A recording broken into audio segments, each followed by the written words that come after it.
Hi guys, this is Chinmay Harjai. I'm here on behalf of Unicorn Club Eminent. So आज हम आपके लिए लेके आए हैं बोट की केस स्टडी। हम ये जानेंगे कि बोट ने कैसे मार्केट में अपना होल्ड बनाया, कैसे वो ग्रो किया, क्या उसकी इनिशिएशन थी, क्या उनका बिजनेस मॉडल था और क्या स्ट्रेटजी थी मार्केट के अंदर घुसने की और उसको एक बड़े लेवल पे ले जाने की। ठीक है, तो शुरुआत करेंगे अमन गुप्ता के बचपन से। ओके, सो वो बेसिकली एक बहुत मिडिल क्लास फैमिली से आते थे। सीए के उनके सारे बैकग्राउंड था, तो उन्होंने सीए, वो खुद भी सीए बने।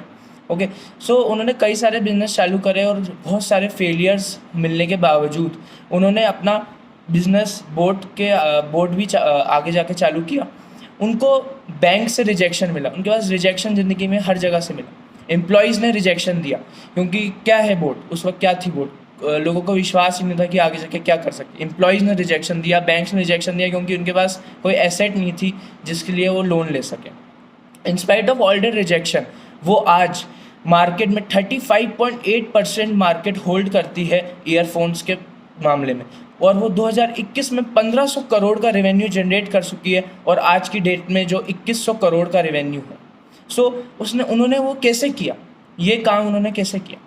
सो बेसिकली उन स्टार्टिंग थी कि जब ईयरफोन का मार्केट इवॉल्व हो रहा था, उन्होंने कस्टमर स्पॉट की। उन्होंने बेसिकली देखा कि एक इकोनॉमिकल अफोर्डेबल ईयरफोन्स की रेंज में कस्टमर्स खाली थे, मतलब वहाँ पे उनके पास वो ऐसे प्रोडक्ट्स उनकी मौजूद नहीं थे। क्योंकि 15,000 प्लस में आपके पास बोस था, एप्पल था, 10,000 प्लस में आपके पास JBL था, 5,000 प्लस में सेनहाइजर्स के ईयरफोन आते थे, लेकिन 1 to 5,000 वाली जो कैटेगरी थी वो एम्प्टी थी। ओके, सो बेसिकली उन्होंने वो कैटेगरी टारगेट करी। सो बेसिकली उन्होंने उस वक्त at that point of time उन्होंने 3 मेजर चेंजेस इंडिया में इवॉल्व होते हुए देखे, और उन चेंजेस का फ़ायदा उठा के उन्होंने उस चीज़ के ऊपर कंसिड्रेशन लेके उसी वक्त उसको इवॉल्व करना चालू करा बोट को। Okay, so first change was Jio. Okay, Jio started giving free internet, जिससे क्या हुआ कि इंटरनेट टाइम इंडियन यूजर्स का बहुत ज़्यादा बढ़ गया और म्यूज़िक के लिए एस्पायरेशन और ज़्यादा बढ़ गई। सेकेंड जी, जो भी मोबाइल कंपनीज थी उन्होंने अपने मोबाइल के डब्बे के अंदर ईयरफोन्स डालना बंद कर दी। ओके, बेसिकली ईयरफोन्स डालना बंद कर, तो एक बहुत बड़ा मार्केट क्रिएट हो गया, एक बहुत बड़ा गैप क्रिएट हो गया ईयरफोन इंडस्ट्री के अंदर, ईयरफोन्स का उस डब्बे के अंदर ईयरफोन ना डालने से। थर्ड थिंग, उस वक्त वायरलेस ईयरफोन TWS का मार्केट इवॉल्व हो रहा था basically. So in that range 1 to 5,000 many companies get evolve. Okay, like pTron, Noise, Skullcandy, Bolt, Mivi and also boAt. Okay, so उन सब के बीच इतने टफ कंपटीशन में, इतने क्राउडेड ब्रांडेड वाले रीजन में उन्होंने अपने आप को कैसे सबसे अलग दिखा के कस्टमर्स के बीच एक एस्पायरेशनल वैल्यू, एक ट्रस्ट कैसे हासिल किया। ओके, सो बेसिकली उन्होंने क्वालिटी दी, क्वालिटी के साथ साथ उन्होंने क्वालिटी JBL के कंपैरिजन में दी। बिल्कुल, JBL के जो स्पीकर्स 5,000 में बिक रहे थे, वही स्पीकर्स वो 2,200 रुपये में बेच रहे थे। तो एक इकोनॉमिकली अफोर्डेबल रेंज में क्वालिटी के साथ वो अपने प्रोडक्ट सेल कर रहे थे।